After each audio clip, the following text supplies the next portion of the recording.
날씨가 이어지겠습니다. 낮 최고 기온은 전국이 어제보다 2도에서 6도 정도 높겠습니다. 지금까지 아나운서 박능원이었습니다. KBS 제1라디오 11시 뉴스를 마칩니다. KBS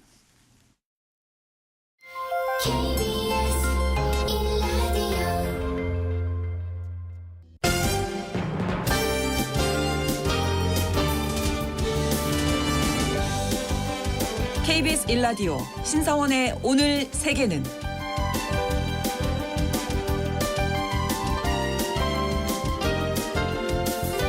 안녕하십니까. 아나운서 신사원입니다. 아직 4월 초반인데요. 한낮 기온이 20도를 넘는 날씨가 이어지고 있습니다. 일요일에는 초여름 수준의 더위가 나타날 거라고 하는데요. 우리뿐만 아니라 독일 역시 아직 봄인데 기상관측 이래 처음으로 4월 초순 기온이 30도를 넘었다고 합니다. 또 태국과 베트남, 미얀마 등 동남아시아 지역은 진작부터 폭염이 이어지면서 각종 피해가 발생하고 있고 특히 어린이들이 가장 취약한 상황이라고 합니다. 유니세프는 이 지역 전체에서 어린이 약 2억 4,300만 명이 더 뜨겁고 긴 폭염에 노출돼 있다고 밝히면서 가정과 학교, 지역사회에 어린이들을 위한 폭염 피해 방지 대책을 촉구했는데요. 우리도 이제 슬슬 기온이 오르고 있는 만큼 특히 더위에 취약한 어린이들 그리고 어르신들의 건강 잘 챙겨야겠습니다.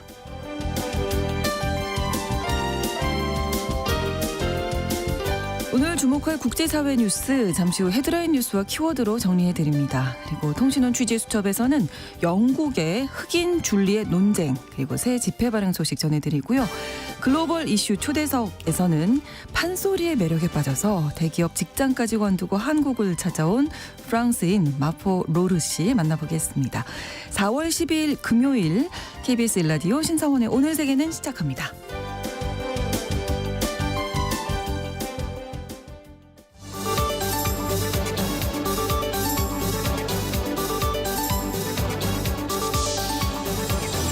오늘 세계는 헤드라인 뉴스. 리비아 수도 트리폴리에서 무장 세력 간 충돌로 시가전이 발생했습니다. 현지 시각으로 11일 리비아 수도 트리폴리 시내 곳곳에서 무장 세력 사이에 대규모 충돌이 발생해 시가전이 벌어졌습니다. 리비아 보건부 비상대책부는 시민들에게 전투 지역을 피하라고 권고하면서 되도록 외출하지 말고 안전을 위해서 집안에 머물러 있으라고 권고했습니다. 트리폴리에서는 작년 여름에도 군벌 세력을 비롯한 내전 당사자의 군대들이 무력 충돌을 벌이면서 최소 27명의 민간인이 목숨을 잃었습니다. 자오러지 중국 전인대 상무위원장이 북한을 공식 방문했습니다. 중국 공식사회 3위인 자오러지 위원장이 11일 사흘간의 일정으로 북한을 공식 방문했는데요. 자오 위원장은 코로나19 대유행 이후 북한을 찾은 중국의 최고위급 인사입니다. 자오 위원장은 북중 5회 개막식 참석을 위해서 평양 순안공항에 도착해서 최룡해 북한 최고인민회의 상임위원장의 영접을 받았습니다. 북한과 중국은 2019년 김정은 위원장과 시진핑 주석이 양국을 오가면서 두 차례 정상회담을 했습니다만 2020년 코로나 사태로 고위급 교류가 중단됐습니다. 이번 자오 위원장의 방북으로 북중 관계가 강화되고 정상회담을 위한 논의가 진행될 것으로 보입니다. 미국이 중국 기업 4곳 등을 수출 통제 명단 블랙리스트에 올렸습니다. 10일 공개된 미 상무부 블랙리스트에는 베이징의 링코졸 테크놀로지 포함해서 중국 업체 4곳이 추가됐는데요. 해당 업체들은 중국의 군사 현대화 프로그램을 지원하는 목적으로 미국 물품을 획득하려고 시도한 혐의를 받고 있습니다. 미국 상무부 관계자는 이 업체들이 중국의 군사 현대화 프로그램에 대해서 AI 칩 제공에 관여했다고 밝혔습니다. 미 상무부는 또한 러시아, 예멘 후티 반군 군용 드론 개발 조달에 관한 업체 5곳도 제재 대상에 포함시켰는데요. 이들로부터 조달받은 드론이 러시아의 우크라이나 공격, 후티의 홍해 선박 공격에 이용되고 있기 때문입니다. 베트남에서 초대형 금융사건을 일으킨 부동산 개발업체 회장이 사형을 선고받았습니다. 호치민 인민법원은 11일 찌영미란 반팀판 홀딩스 회장에게 횡령, 뇌물공여, 은행규정 위반을 유죄로 인정하면서 사형을 선고했습니다. 앞서 란 회장은 측근과 공모해서 2012년부터 22년 사이에 사이공 공상은행에서 304조 동 우리 돈으로 16조 7천억 원을 횡령한 혐의로 기소돼서 사형이 구형됐습니다. 란 회장은 수십 명의 대리인 명의로 은행 지분 91.5%를 사실상 소유한 뒤 자신이 설립한 페이퍼 컴퍼니 1000여 개를 이용해서 허위 대출 신청 등으로 은행 돈을 빼냈습니다. 은행의 이번 경제적 피해 규모는 베트남 GDP의 3%에 이릅니다.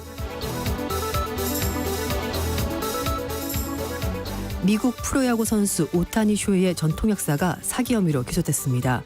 오타니 쇼헤이 돈을 자신의 불법 도박 채무 변제에 사용한 통역사 미즈하라 이페이가 미국 연방검찰에서 기소됐습니다.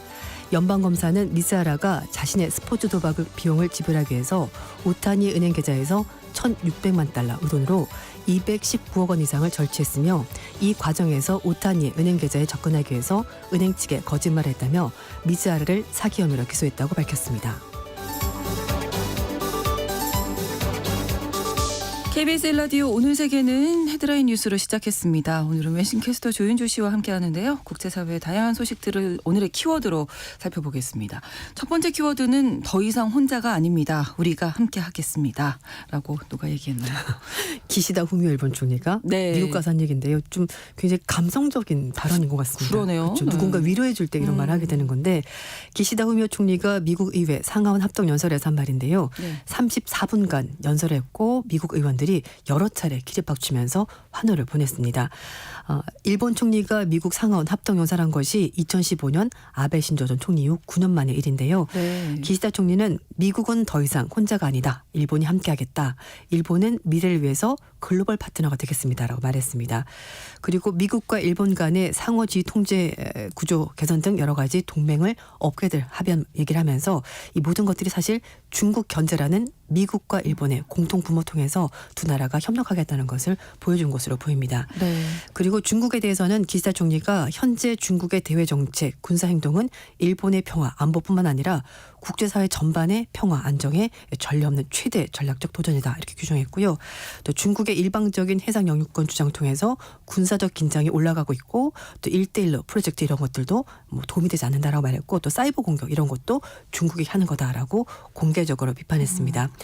북한에 대한 언급도 있었는데요. 네. 동아시아는 북한의 핵과 미사일의 직접적인 위협으로 핵무기 확산이라는 아주 절박한 위험에 처했다고 진단했고 또 북한이 요즘 러시아의 우크라이나 침략을 지원하기 위해서 여러 가지 무기를 수출하는 것 이런 모든 것들이 절대로 선을 넘어서 안 되는 어떤 위협이 되고 있다고 설명했습니다. 그러면서 자유와 민주주의라는 우주선에 일본이 미국의 동승자가 된 것을 자랑스럽게 생각한다라고 이렇게 좀 굉장히 화려한 그런 미사역을 썼고요. 네. 영어로 연설하긴 했습니다만 영어 일본을 표현하면서 아주 가까운 친구 도모다치라는 표현을 쓰면서 네. 미국과 일본이 어깨를 나란히 하겠다라고 밝혔습니다. 그러면서 굉장히 친한 사람이 바로 친한 존재가 일본이다 이걸 강조했습니다. 네. 한편으로 이 미국, 일본 또 필리핀까지 첫 3자 정상회담이 있었다고요? 네, 맞습니다. 현재 시각 11일인데요. 조 바이든 대통령, 기시다 후미오 일본 총리 그리고 페르난데스 마르코스 필리핀 대통령이 백악관에서 3자 정상회담 열었습니다. 네. 바이든 대통령은 세 나라의 파트너십은 새로운 시대를 열어가게 될 것이라면서 동맹국인 일본, 필리핀에 대해서 미국의 방어 공약은 철통 같다고 약속했습니다. 그리고 남중국해에서 필리핀의 항공기 선박, 군대에 대해서 어떤 공격이든 미국, 필리핀 상호 방위 조약에 포함이 된다면서 그걸 발동할 것이고 네. 남중국해 섬의 영유권을 놓고 필리핀을 압박하는 중국에 대해서도 역시 경고 메시지를 보낸 것으로 보입니다. 미국은 동북아시아에서 한일 그리고 동남아시아 필리핀 등 미국의 아시아 핵심 동맹국들과 대중국 견제를 위해서 다자 협의체를 참여시킴으로써 오커스, 쿼드를 포함해서 격자 형태로 대중국 경제망을 좀 더 공고히 하고 있는 상황이 됐습니다. 네. 필리핀의 수백만 그리고 클라크, 마닐라, 바캉강스 이렇게 포함해서 이렇게 항만과 철도, 청정에너지, 반도체 공급 등 주요 기반시설에 대해서 투자를 촉진하는 글로벌 파트너십도 하겠다라면서 구상을 밝혔으니까 네. 미국의 이제 동맹국 동원해서 중국을 좀 압박하는 모양새를 갖추고 있습니다. 그렇습니다. 다음 키워드는 도대체 누가 주인공인지라고 정하셨는데요. 네. 좀 사실 보시는 분에 따라서 네. 이게 뭐 그렇게 눈에 거슬리나? 라고 싶을 수도 있는데요. 이게 뭐냐면 리시 수넥 영국 총리가 그 영국의 라디오 방송과 인터뷰를 하면서 네. 그 복장이 좀 TOP, 그러니까 뭐 시간, 장소 상황에 맞지 않았다는 비판이 있었다고 미국의 CNN 방송이 전했습니다. 네. 수넥 총리가 세금 등 정부 정책에 관해서 관련 사항을 알리는 인터뷰를 하면서 네. 그 아디다스의 스니커즈를 신고 나왔는데요. 이게 좀 너무 눈에 띄는 그런 그러니까 흰 바탕에 까만 세 줄이 있어가지고 좀 눈에 띄는 거였는데 이것도 이제 고설에 휘말렸는데 원래 뭐 인기는 모델이고 네, 누구나 네. 많이 신는 신발이긴 한데요. 미국 CNN 방송은 스낵 총리가 지난주 런던 다우닝가에서 정부가 추진하는 여러 가지 세금 정책과 보유 정책 이거 관련 국정 인터뷰를 했는데 네. 그때 복장이 좀 맞지 않았던 것 같다라고 얘기를 하는 건데 왜냐하면은 어쨌든 이것이 총리로서 네, 정부 정책을 네. 설명하는 자리인데 너무 복장이 캐주얼했다라는 거죠. 그래서 노타이에 화이트 차림에 이제 바지를 입고 이제 스니커즈를 신는 건데 영국 일간지 가디언즈는 친근하게 보이려고 했던 시도가 역효과를 낸 것 같다라고 이제 이렇게 평가했고요. 네. 또한 패션 잡지에서는 소위 젊고 굉장히 힙한 사람으로 보이려고 입고 신은 것 같은데 네. 약간 역효과가 나타났다. 그래서 신발 덕분에 인터뷰가 잘 이해가 안 된다라고 얘기했던 뭐 누리꾼도 있었다고 합니다. 네. CNN 방송도 뭐 다들 신고 다니는 신발인데 보는 사람에 따라서 이걸 좀 너무 주목하면서 정부의 정책보다는 총리가 신은 신발 때문에 시선이 좀 분산됐다 이렇게 지적을 하게 됐습니다. 그러니까 뭐 세금 또 이런 얘기니까 돈 얘기 네, 뭐 이런 거니까 총리로서 하는 거니까. 정부 정책을 얘기하는데 이게 적절하지 않았다. 네, 이런 거죠, 맞아요. 옷차림이. 맞습니다. 그래서 뭐 사실 정치인들이 운동화 많이 신고 다닙니다. 네, 네, 네. 그래서 뉴욕타임스도 대중적인 신발로 친근한 이미지를 부각했던 정치인들이 이전에도 많았다라고 얘기를 하면서 네. 뭐 조 바이든 미국 대통령도 달리기 동호회 특히 간호사들이 많이 신는 뭐 호카라는 신발이 있습니다. 굉장히 편한 아주 신발. 편안한, 네. 네, 그래서 이제 운동화죠. 그걸 신기도 했었고 그리고 이제 CNN에서는 버락 오바마 전 대통령이 2019년에 말레이시아 쿠알라룸푸 방문했을 때 그때 역시 아디다스의 제품을 신었는데 그때는 이제 약간 이렇게 캐주얼한 행사였기 때문에 네. 잘 맞춰서 신었고 그래서 CNN 편으로는 아주 완벽했다. 오. 흠잡을 데가 없는 그러니까 복장이었다. 운동화가 문제가 아닌 거네요, 지금. 네, 맞습니다. 아주 흠잡을 데가 없는 뭐 복장이었다 이렇게 얘기를 했는데요. 네. 그때 오바마 대통령은 흰색 피켓 셔츠에 치노 팬츠 입고 이제 스니커즈를 신었습니다. 상상이 되시죠? 되게 네, 깔끔한 네. 그런 모습이었고요. 그리고 카멜라 해리스 부통령도 컨버스나 스니커즈를 종종 신고 다니는데 이제 선거 운동할 때 많이 신었고요. 어디 해외 여행 갈 때 좀 많이 걸어야 될 때 그렇죠. 야외 행사 참석할 때는 카멜라 해리스 부통령도 스니커즈 많이 신었는데요. 힐 신으면 너무 힘들잖아요. 네, 여성들은. 그렇지만 의회나 백악관이나 또는 공식석상에서는 늘 정장 차림을 했었다고 합니다. 그래서 이제 이 기사 얘기는 TOP에 맞게 해야 되는데 그게 약간 좀 안 맞았던 것 같다라고 얘기를 했고요. 네. 또 트럼프 전 대통령 얘기를 안 할 수가 없습니다. 그렇죠. 우리 돈으로 54만 원짜리 운동화를 직접 출시한 적도 있었는데 지지자를 결집하기 위해서 운동화 이름을 절대 항복하지 않는다.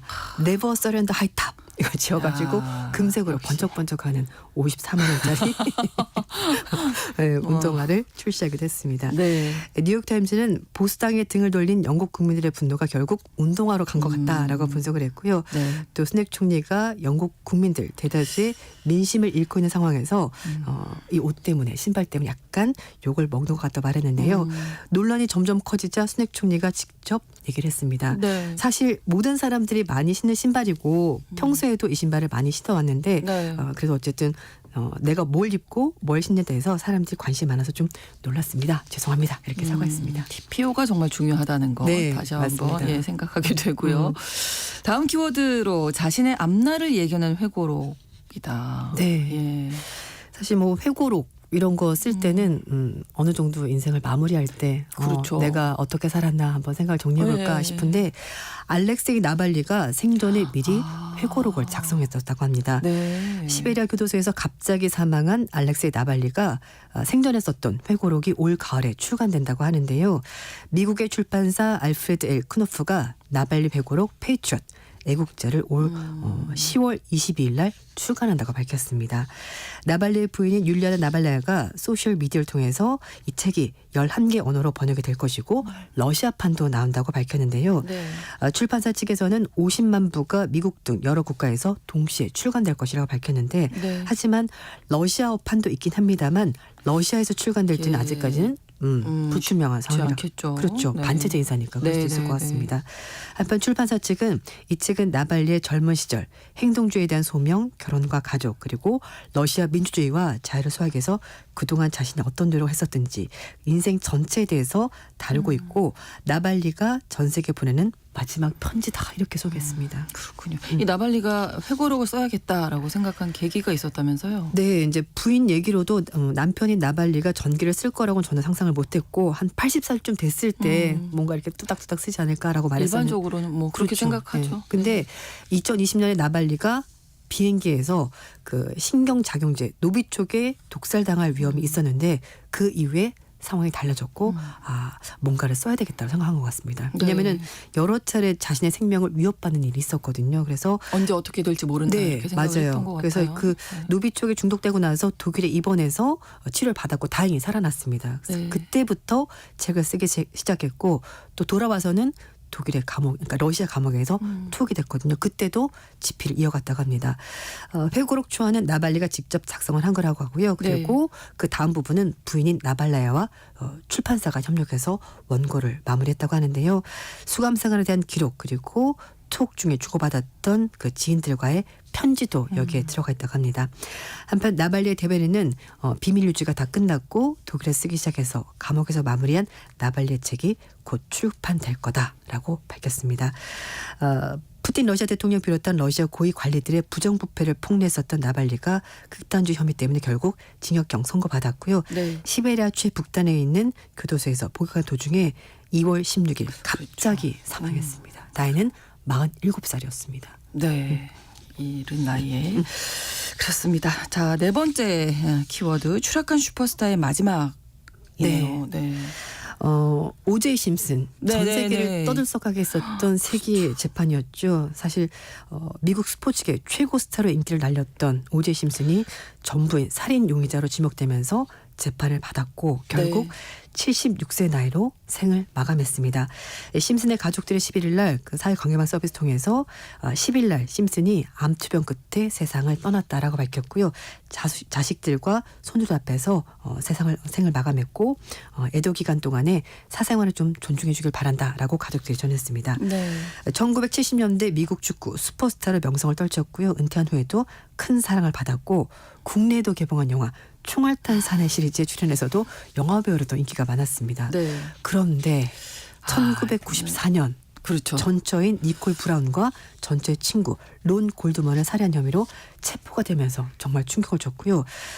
모든 혐의를 부인했고 초호화 변호인단을 꾸려서 세계 재판 끝에 결국 무죄 선고 받았습니다. 이게 무죄를 선고받았는데 그 이후에도 뉴스에 계속 나왔었거든요. 네, 뭐 맞아요. 여러 논란이 좀 많았었죠. 네, 뭐 이 워낙 유명한 스타가 연루된 데다가 흑인 인종차별 문제, 뭐 경찰과 비판이 이루어지면서 여러 가지 논란이 있었고요. 살인을 저질렀지만 어쨌든 정말 너무너무 의리란 변호인단을 꾸려가지고 결국 살인 혐의를 벗어난 것 아니냐라는 의심까지 받았는데요. 네. 형사 재판에서는 사실 무죄 선고 받았는데 민사 소송이 있었습니다. 그래서 민사법원이 1997년에 살인 사건에 대해서 책임을 인정하고 손해배상금 3,350만 달러를 피해자 유가족들에게 지불하라고 판결이 났고요. 그래서 심슨 재산이 압류가 됐습니다만 결국은 손해배상금 대부분은 지불하지 않고 끝나버렸습니다. 그렇군요. 그러다가 또 2008년 10월 달에 강도 납치 혐의로 기소가 돼서 유죄 선고 받았는데요. 라스베가스 호텔에서 친구들과 술을 마시다가 총기를 휴대하고 호텔 방에 침입한 혐의 때문에 체포가 됐는데 심슨 주장은 자기가 잃어버렸던 소지품을 되찾기 위해서 갔던 것뿐이다. 뭐 이런 주장했습니다. 결국 9년간 복역 후에 2017년 10월에 석방이 됐고요. 가족들과 조용한 삶을 살았습니다만 암투병을 했었고 결국 10일 생을 마감했습니다. 네. 자, 이 추락한 슈퍼스타의 이야기였다면 또 한 슈퍼스타가 뉴욕 한복판에 등장했다. 그래서 뉴욕 한복판에 등장한 월드스타라고 키워드 네. 정하셨는데요. 푸바오입니다. 푸바오 이야기는 뭐 끊이질 않는군요. 매일에도 지겹지 않고 너무나 볼 때마다 즐겁고 그런데 네. 뉴욕타임즈 스퀘어 그 전광판에 네, 네. 보통 빅스타들이 광고를 그렇죠. BTS도 했었고 예, 아마 비쌀걸요 그 광고 네. 한번 하려면. 맞습니다. 근데 이 푸바오 광고를 중국 팬이 사비로 집행을 했다고 합니다. 그래요. 네, 이 푸바오가 미국의 타임스퀘어 전광판에 등장했는데요. 네. 25조 가량의 광고판이고 푸바오 사진이 떡하니 등장하고 We love 푸바오 이게 나오고요. 그리고 한국어도 있었습니다. 사랑해 줄 만큼 행복할게요. 라고 한국어 메시지가 있는 그런 네. 전광판인데 보기만 해도 기분이 너무 좋은데요. 해당 광고는 푸바오의 중국 팬이 직접 개인 돈을 들여서 집행했다고 하는데 네. 이렇게 한국어 번역까지 나와서 참 세심한 광고였다는 그러네요. 생각이 들기도 네. 하고요. 이 광고 영상은 현재 국내 팬 사이트에서 지금 확산하고 있는데 역시 슈퍼스타다. 푸바오 너무 보고 싶다. 중국 팬들이 푸바오를 사랑해서 너무 다행이다. 이렇게 하고 있고요. 중국 누리꾼들도 푸바오의 글로벌 진출 너무 귀엽다. 세계적인 복덩이 푸바오 이렇게 긍정적인 반응이 쭉쭉 올라오고 있습니다. 네. 이것뿐만 아니라 얼마 전에 미국의 유력 일간지 월스트리트저널 일면에도 푸바오가 그래요? 떡하니 실렸습니다. 밀란 쿤데라의 소설을 패러디해서 참을 수 없는 사랑스러운 존재의 가벼움이라고 해서 푸바오가 이렇게 약간 있는 그 모습인데요. 그래서 얼마나 많은 사람들이 푸바오를 사랑하는지 알 수가 있었고 푸바오가 지금 중국에서 잘 지내고 있는데 처음에는 약간 뭐 적응 못하는 거 아니야라고 이제 걱정을 많이 했었는데요. 우리 입장에서 너무 지금 아쉬우니까. 너무 잘해줬으니까. 네네. 네, 그래 너무 사랑을 많이 받아서 그런데 중국 신화통신이 공식 웨이버 계정 통해서 푸바오가 스촨성에서 잘 지내고 있고 삶에 천천히 잘 적응하고 있다면서 쇼츠도 지금 계속 올리고 있다고 합니다. 네. 푸바오가 사실 우리나라에 태어나서 뭐 용인푸시다 이런 얘기가 있을 정도로 너무너무 큰 사랑을 받고 네. 있는데요. 2020년 태어났고 한국에 태어난 첫 자이언트 판다로서 1354일 동안 우리가 지내다가 중국으로 돌아갔습니다. 많은 사람들이 그리워하고 있습니다. 그러니까요. 푸바오를. 이렇게까지 사랑받은 존재가 있었나 싶을 네. 정도로 엄청난 사랑을 받고 있는 푸바오 맞습니다. 이야기였습니다. 다음 키워드 내가 절대 의심하지 않는 한 가지. 네. 이 얘기는 프랑스의 여성 장애물 경기 선수가 에펠탑에 밧줄을 묶어서 100m를 이렇게 손으로만 올라가는 그걸 진행을 해서 네. 로프 클라이밍을 하거든요. 이걸 네. 세계 기록을 세웠습니다. 와. 이름은 아누크 가르니엣인데요. 에펠탑의 밧줄로 100m를 쭉 올라가는 세계 기록을 세웠습니다. 가르네에 올라간 100m는 종전의 남자 로프 클라이밍 신기록인 남아프리카 공화국의 토마스 반 돈턴의 90m, 여자 신기록인 덴마크 선수 26m 모두 다 깬 건데요. 100m 니까요. 네, 가르네 선수는 꿈이 이뤄졌다라고 말하면서 내가 절대 의심하지 않는 한 가지가 있다면 내가 반드시 해낼 거라는 거였다라고 말했습니다. 멋지네요. 그렇죠. 네. 자신감, 자기 확신 이게 있는데 그렇습니다. 네, 그 자기 연령대에서 장애물 경기에서 2차례 세계 챔피언에 올랐다고 하고요. 또 이렇게 오른 이유 중에 하나가 엄마가 암투병 중이라고 합니다. 그래서 네. 암 예방과 환자 지원 활동에서 이제 기금을 모으겠다는 건데 이번 도전 위해서 무려 1년간 훈련했다고 하고요. 엄마가 암을 앓고 계시는데 암 연구를 돕는데 좀 더 좋은 일을 하기 위해서 한계를 뛰어넘는 도전을 해보고 싶었다라고 얘기를 했다고 합니다. 가리네는 다음 달 9일 프랑스 마르세유에서 파리 올림픽 성화 봉송을 하고 여름에 파리 올림픽 자원봉사에도 홍보대사로 지금 활동할 예정이라고 하는데요. 네. 신체 나이 34살인데 본인 느끼기에는 본인 몸은 20살이다. 그래서 굉장히 컨디션이 네. 좋기 때문에 앞으로도 여러 가지 도전 해보고 싶다 이렇게 말했다고 합니다. 자기 확신해가지고 희망을 가지면 꿈을 이룰 수 있다를 보여주신 것 같습니다. 맞습니다. 헤드라인 뉴스와 키워드까지 외신캐스터 조현주 씨와 함께했습니다. 고맙습니다. 네, 감사합니다. KBS 라디오 오늘 세계는 1부 마무리하겠습니다. 11시 30분부터 일부 지역에서 해당 지역 방송 보내드립니다. 노래는 리처드 샌더슨의 리얼리티 전해드립니다.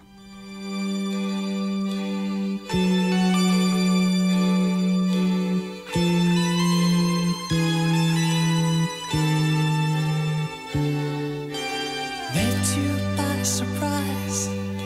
I didn't realize that my life would change forever. Saw you standing there. I didn't know I'd care. There was something special in the air.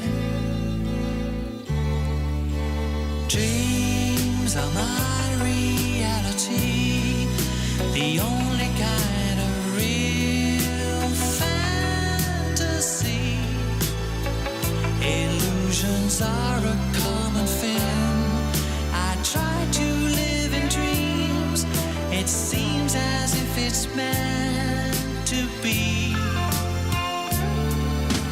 Dreams are my reality, a different kind of reality.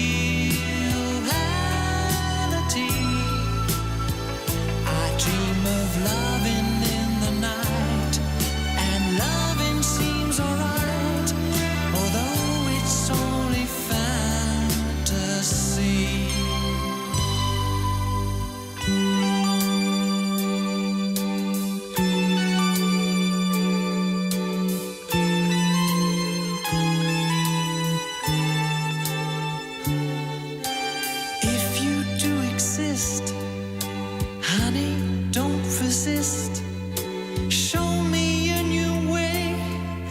of loving. Tell me that it's true. Show me what to do. I feel so. 지금 시각은 11시 30분입니다. KBS Ladies and gentlemen. 국제사회의 다양한 뉴스를 한눈에 KBS 1라디오 신성원의 오늘 세계는 세계를 바로 보는 최소한의 투자입니다.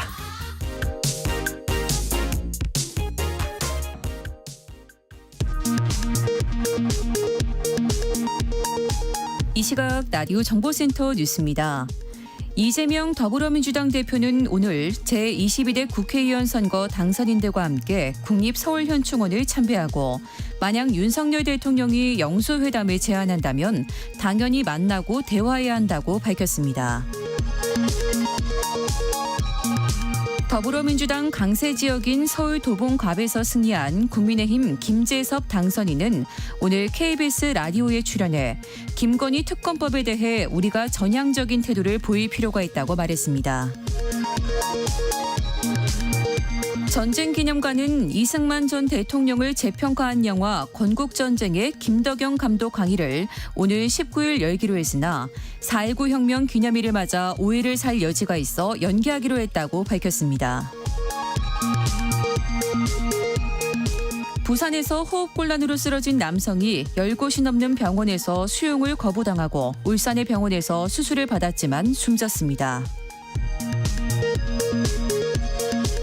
무자본 갭 투자를 통해 이른바 깡통주택을 사들인 뒤 임차인들을 속여 전세보증금 110억 원을 가로챈 혐의로 40대 남성과 컨설팅업자 2명이 구속 기소됐습니다.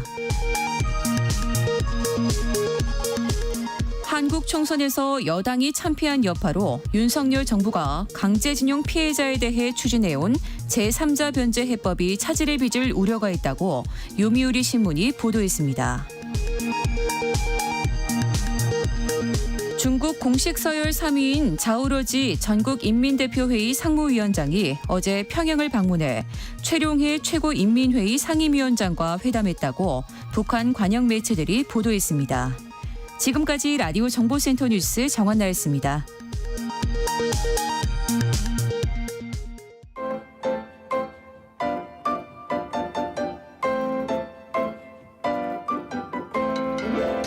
통신원 취재 수첩.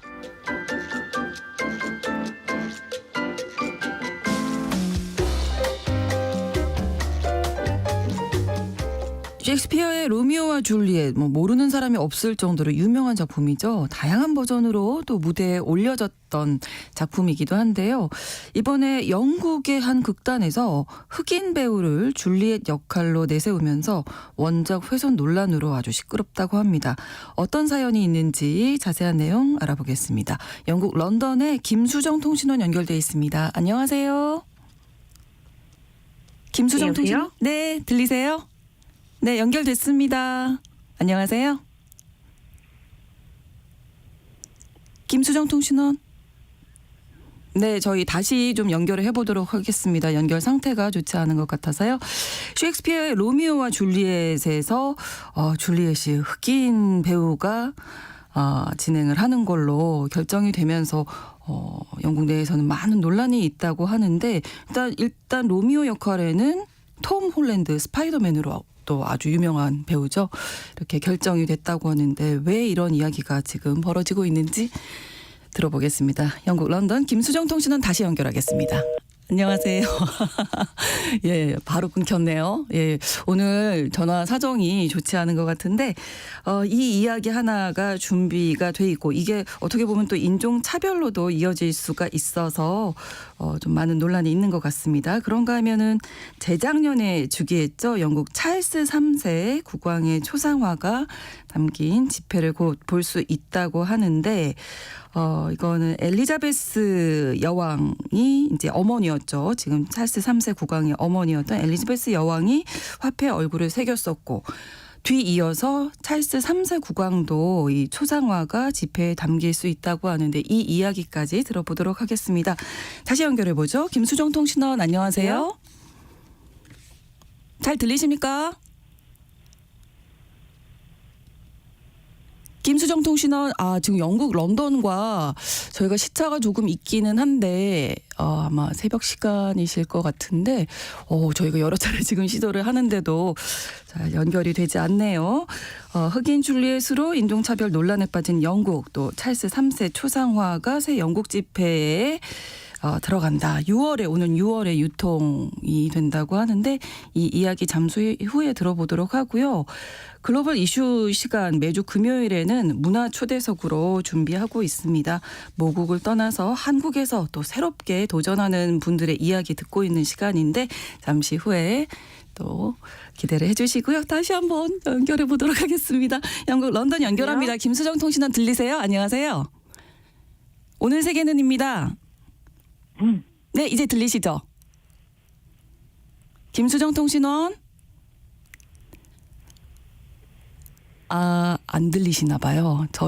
제 목소리가 아마 안 들리시고 저희는 잘 들리고 있는데 어떤 기술적인 문제인지는 모르겠습니다만 저희가 일단 그러면 초대석 먼저 진행하도록 하겠습니다.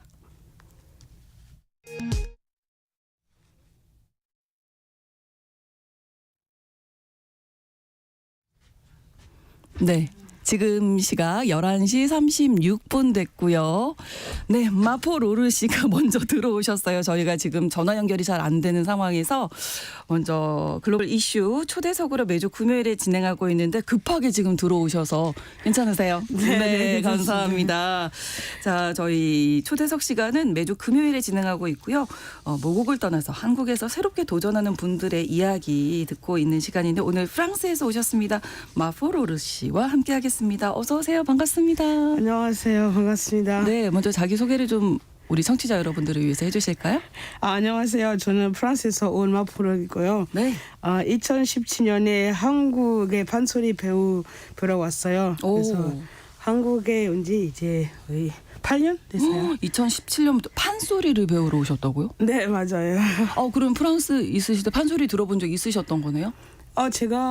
저는 프랑스에서 한국문화원에서 들어갔어요. 그렇군요. 네, 제가 프랑스 한국문화원에서 네. 미네성 금융창 그 공연 보고 네 빠졌어요. 너무 처음에 딱 보시자마자 네. 판소리 보시자마자. 네. 저는 카문에서 정통 민요 많이 좋아하지만 네 그때는 저는 양희은 선생님과 김광석 선생님 가수 노래 너무 불렀어요. 네. 네, 그때는 선생님 소리가 너무 감동적이었어요. 선생님 그 소리, 네. 판소리에 매료가 되신 거군요, 바로. 네. 근데 사실 한국 사람들도 이제 판소리 알고는 있지만 이렇게 막 배우려는 생각 잘 못하고. 네, 맞아요. 또 한자도 많고 그렇잖아요. 네. 무슨 뜻인지 공부를 해야 하고 네. 좀 어렵게 생각하는 젊은이들도 많은데 네. 처음에 매료가 되셨군요. 네, 처음에 제가 그 가사 이해 못했지만 그렇죠, 네네. 네, 목소리로 그렇게 그 감정을 표현하는 걸로 너무 좋았어요. 그렇군요. 그래서 지금 학교에 다니고 계신 거죠, 한예종에? 네, 저는 그 2021년 네 입학하고 지금 4년, 저는 4학년이에요. 4학년이시고 네, 졸업반이시네요. 이제 곧 졸업하시네요. 네, 꼭 빨리 졸업하고 싶습니다. 네. 네, 처음에 제가 외국인 부전으로 들어가는데요. 네. 처음에 수업을 영어로 들은 줄 알았는데요. 네. 근데 첫 수업 이렇게 한국말로 들으니까 제가 뭐가 판소리를 영어로 수업하지는 않을 것 같아요. 깜짝 놀라서. 나는 아직 준비가 안 됐는데 네. 한국어로 다 수업을 하는구나. 그다음에 시험도 한국 학생들처럼 진짜 똑같대요. 다른 거 그러면 없어요. 처음에는 1학년 때는 많이 어려우셨겠네요. 네, 너무 힘들었어요. 네, 주변에서 좀 많이 도와주시던가요? 친구들이 동기들이 많이 도와줬어요. 네. 한자도 대한항공도 제가 배우고 고사성어도 배웠어요. 고사성어도 어려울 텐데. 이런 거 고사성어 단어 처음이었어요. 와. 근데 외워야 되는데요. 예. 그러면 한국 오기 전에 프랑스에서는 어떻게 생활하셨던 거예요? 원래 전공도 음악 쪽. 아니요. 저는 프랑스에서 석사까지 회계 감사로 졸업하고 회계 감사. 네. 전혀 다른 분야셨네요. 완전 다른 분이었어요. 그 숫자를 주로 보시던 분이. 네, 저는 수학 이런 거 좋아해서 그렇군요. 네, 회계 감사 졸업하고 네.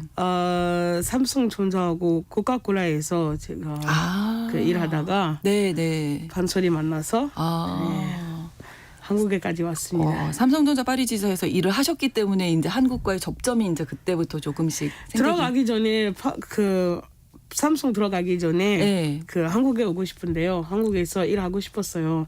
그래서 가기 전에 그냥 한국어를 배우면 좋겠다고 그렇게 다른 친구가 중국 통해 그 한국문화원에 알게 됐고 네네. 거기에서 한국어를 배우려고 가는데요. 예. 근데 판소리 만났어요. 그렇군요. 어떻게 보면 운명적이다. 그렇죠. 뭐 이런 운명이에요. 생각이 판소리. 될 수밖에 없네요. 그렇죠. 근데 그 처음에 그냥 느낌이 좋았다고 하셨는데 원래는 카메룬 전통 민요를 더 많이 들으셨다면서요? 어릴 때부터. 네, 맞아요. 네. 카메룬 민요하고 카메룬 발라드 이런 거 많이 들어왔는데요. 네. 근데 여기는 판소리는 알다시피 성악은 머리 통해서 소리 내는데요. 머리 통해서 두성. 네, 두성 소리 하면 그 판소리 그 북시호흡으로 그 소리 하니까 완전 발성법부터 달라요. 그거는 되게 신기했어요. 그렇군요. 그러니까 원래 카메룬에 계시다가 프랑스로 오셨던 네, 거군요. 맞아요. 제가 고향은 10살 때, 카메룬이시고. 네, 고향 카메룬 있고 엄마가 그냥 더 좋은 미래 지르고 그냥 프랑스로 그냥 보내서요. 그러셨군요. 이모님, 이모님에게 보내고 거기에서 제가 중학교부터 대학교까지 이렇게 공부하다가 한국에 왔어요. 그럼 어린 시절에는 엄마랑 같이 이렇게 카메룬 10살 민요? 때까지 카메룬에서 엄마가 노래 좋아하셔서 어렸을 때부터 노래 많이 불렀어요. 같이 매일매일 부르고 그다음에 방학 때마다 그 할머니 집으로 가서 거기에서 정통 민요를 배웠어요. 네네. 그러면 그 카메룬 전통 민요는 어떤 거였을까? 엄마 생각하시면서 좀 불러주시는 거 제가 부탁드려도 될까요? 네. 짧게 할게요. 한 번도 들어본 적이 없어서요. 진짜요? 네, 궁금해요. 이요 이요 땀수는 금다 나나 주네 대단해 옆에 가서 뭐죠 이요 땀수는 금다 나나 주네 대단해 옆에 가서 뭐죠. 근데 내용은 어떤 거예요? 이거는 농사할 때 그 할머니들이 이렇게 농사밖에 못 한다고 이런 거 배워. 어렸을 때 배웠으니까 이거밖에 못 한다고 이런 내용을 농사할 때 이렇게 부르는 노래를 민요. 네. 저도 이 카메룬어를 전혀 모르잖아요. 네. 근데 지금 딱 들었을 때 느낌이 우리 판소리랑 좀 비슷하다. 이렇게 느껴졌거든요. 그렇죠. 한국에서도 민요 이렇게 농사할 때, 맞아요. 때, 노동요 민요, 같은 것들이 있으니까. 네, 민요도 많이 불렀어요. 그렇군요. 네. 그래서 어떻게 보면 판소리 처음 마포로르 씨가 이렇게 들으셨을 때 끌림이 있을 수 있었겠다 이런 생각이 또 드네요. 비슷한 면이 있다는 생각이 들었고 한국으로 이렇게 유학을 가야겠다라고 누구나 그 판소리에 끌려서 다 오지는 않습니다. 좋구나까지는 생각하는데 결심하신 계기가 있으셔서 뭐 집에서 좀 많이 반대하셨다고 들었는데. 네, 부모님이 어떻게 보내시겠어요, 우리 따님을 애지중지 키우는 우리 따님을. 엄마가 사실 많이 반대하셨었는데. 네. 근데 제가 그 한국문화원에서 판소리 듣고 제가 배우고 싶어서 선생님께서 여쭤봤어요. 저도 배우고 싶으면 어떻게 해야 되냐고 물어봤는데요. 선생님이 한국에 오면 판소리를 가르쳐 주신다고 그렇게 하셨어요. 그래서 제가 오케이. 네.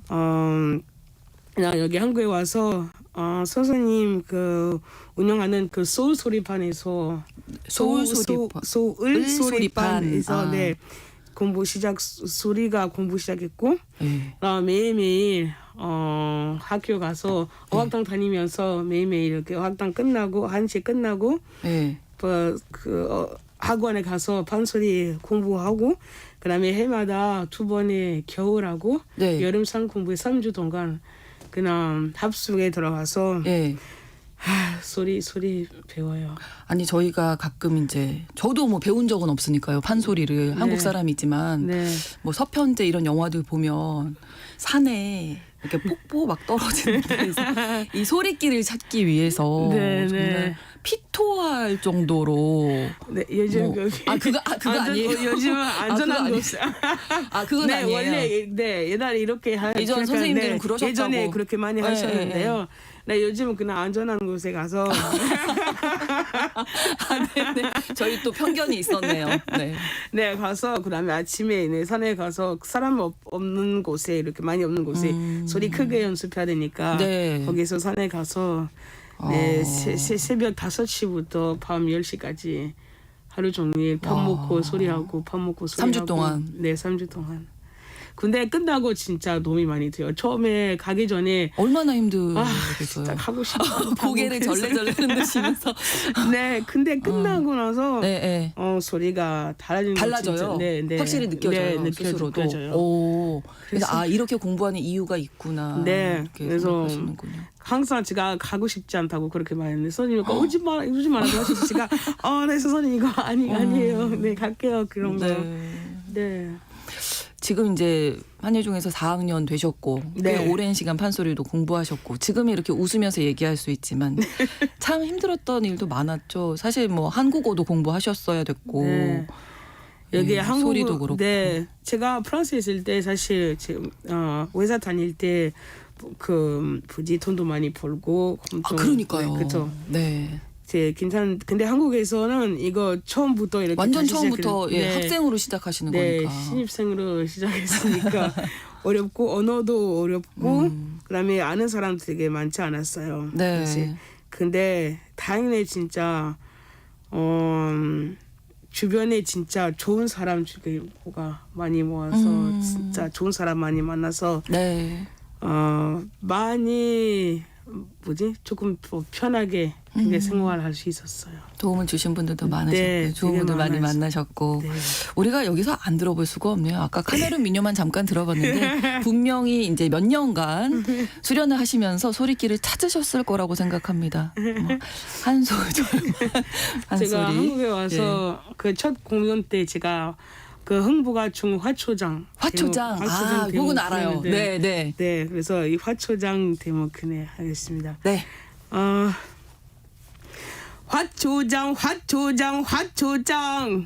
화초장 하나를 얻었다.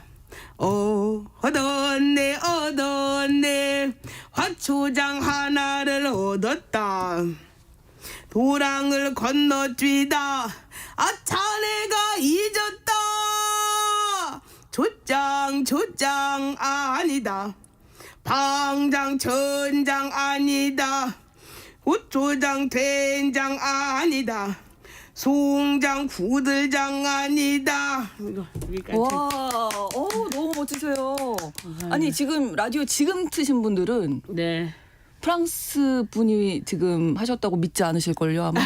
진짜. 어, 감사합니다. 정말 소리가 지금 이게 복식 호흡으로 이렇게 머리를 써서 온몸을 이용해서 나오신 게 제가 잘 모릅니다만은 네. 그게 느껴지네요. 소리 울림이. 감사합니다. 제가 옆에 이거 뭐라고 하죠? 고수라고 하죠? 이거 북치는 사람이라도 뭐 좀 오늘 뭐 장단이라도 좀 맞춰드리고 싶었는데 감사합니다. 네, 그게 좀 저도 배워야 되겠네요.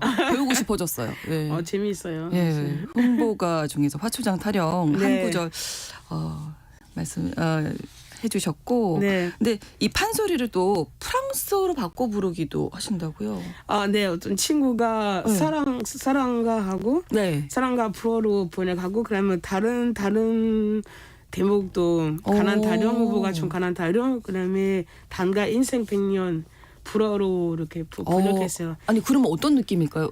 그 뭐 사랑가 같은 경우에는 뭐 사실 그 사랑 프랑스 사랑 이러잖아요. 네, 우리나라는.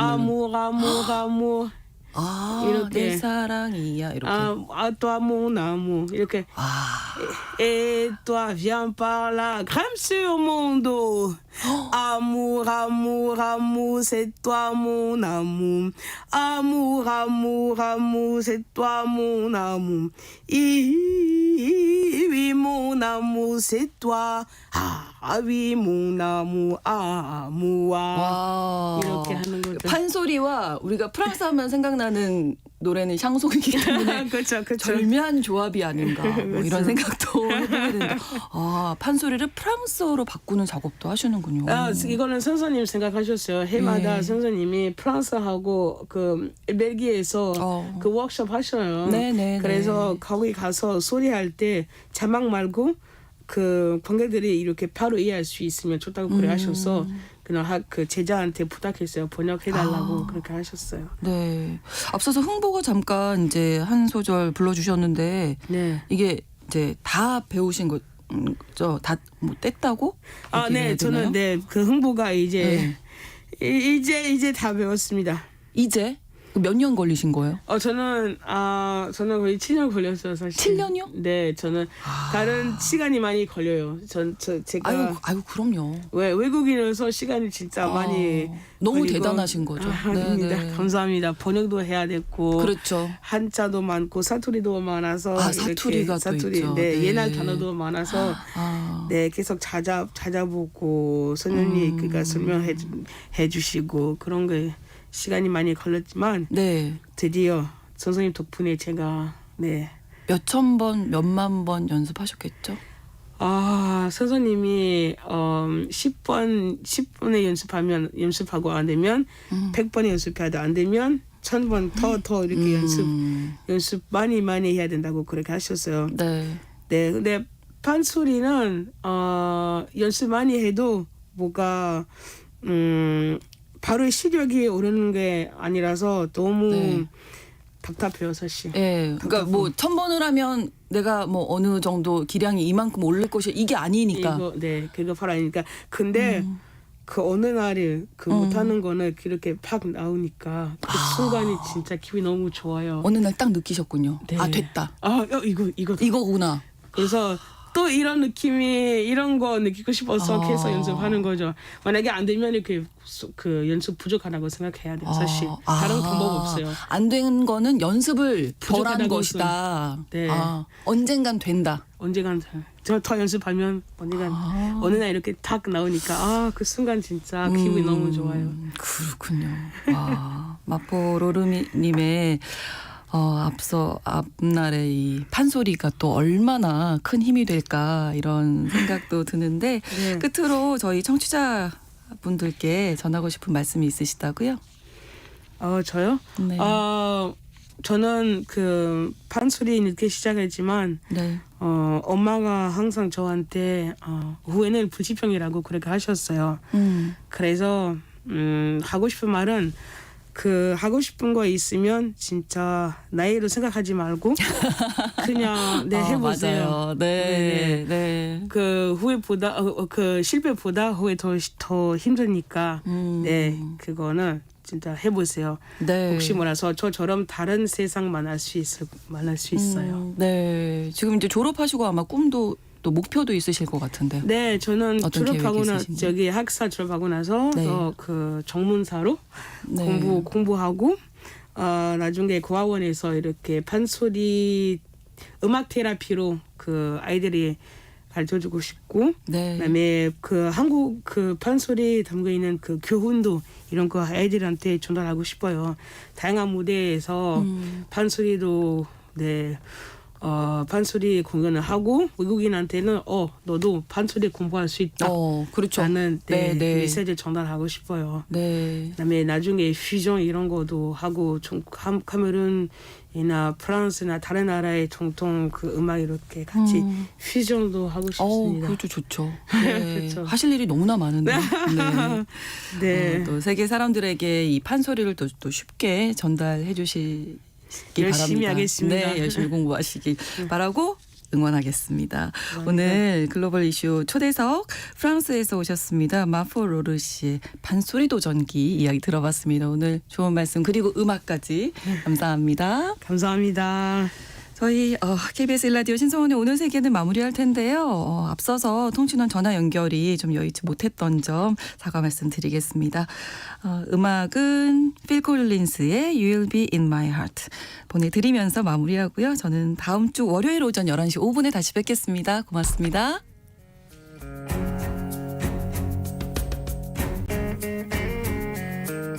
Come stop your crying, it will be alright. Just take my hand.